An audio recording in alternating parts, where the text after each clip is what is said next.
弟兄姊妹平安，今天是2024年的1月1号。今天的经文是诗篇第8篇，传道书第3章第1节到13节，启示录21章第1节到第6节，马太福音25章31节到46节。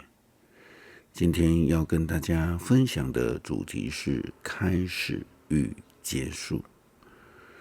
今天是2024年的第一天，先祝贺大家新年快乐。因为呢，在这一天，我们都称为是新年，特别是西方世界。但一方面，我们也都知道，过了今天就变成历史了。或许过了1小时、1分钟，甚至每一秒经过，前一秒就变成了历史，成为旧事了。时间是这样子的来来去去，我们称之为如梭，又说它是流水，一去就不回头。那我们要以什么样的态度来看时间，来面对时间或是我们的生命呢？传道书第3章第1节到13节，这样子在形容上帝的时间，或是我们的时间。上帝使万事有定期，天下万事都有定期，都有上帝特定的时间。生有时，死有时，栽种有时，拔除有时，杀害有时，医治有时，拆毁有时，建造有时，哭泣有时，欢笑有时，哀痛有时，误导有时，同房有时，分房有时，亲热有时，冷淡有时，寻找有时，遗失有时，保存有时，舍弃有时，撕裂有时，缝补有时，缄默有时，言谈有时，爱有时，恨有时，战争有时，和平有时。那么我们一切的劳苦有什么用处呢？我们看出上帝使我们负荷沉重的担子，他为万事特定适当的时间，他使我们有永恒的意识，却不让我们完全明白他一切的作为。所以我想，人不如时常欢乐，一生享福。我们都应该吃喝享受辛劳的成果，这是上帝的恩赐。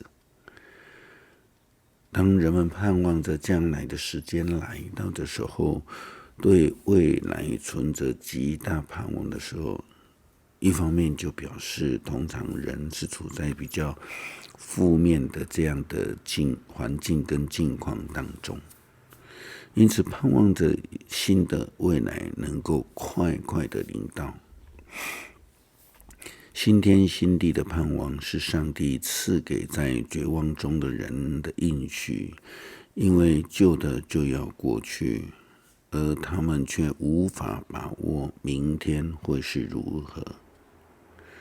因此上帝赐下了新的盼望，使我们有新的天新的地的盼望。启示录21章第1节到第6节这样的提到新天新地。他说，接着我看见一个新天新地，那先前的天和地不见了，海也消失了。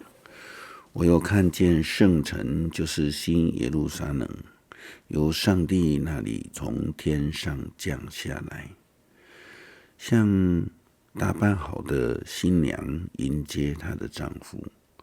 我听见有大声音从宝座上发出来，说：上帝的家在人间了，他要和人住在一起，而他们要做他的子民。上帝要亲自与他们同在，要做他们的上帝。他要擦干他们每一滴眼泪，不再有死亡，也没有悲伤、哭泣或痛苦。以往的事都已经过去了。这时候坐在宝座上的那位说：看啊，我更新一切。他又说要写下来，因为这些话是真实可靠的。他又对我说：成了，我是阿尔法亚米迦，是从开始和终结。约翰在启示录不但提到将来的应许，他更重要的是提到上帝的主权。他是创始成终，是过去，是现在，也是将来，永远不改变的上帝。这不但是提到了上帝的主权，也更提到了上帝他不变的应许。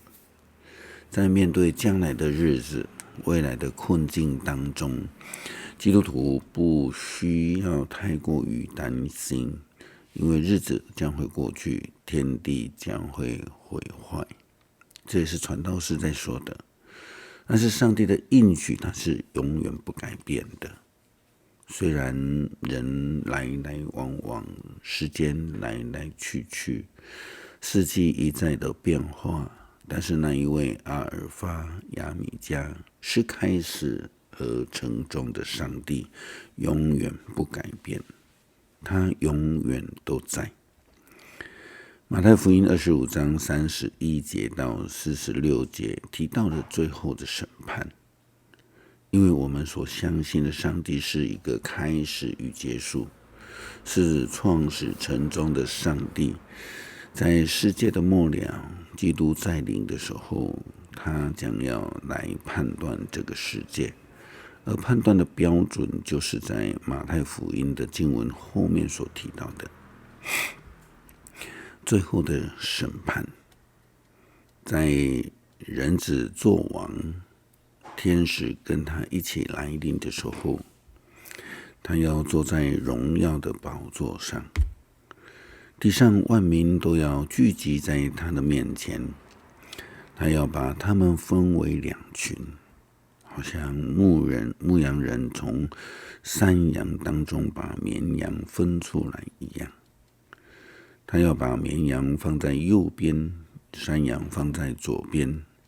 然后王要对他的右边的人说：蒙我父亲赐福的人啊，你们来吧，要承受从创世以来就为你们预备的国度。因为我饿了，你们给我吃；渴了，你们给我喝；我流落异乡，你们收留我；我赤身露体，你们给我穿；我害病，你们照顾我；我坐牢，你们来探望我。这是基督徒的呼召与责任，是所有蒙受他呼召的人所需要去实践的事。我们在世界历史的每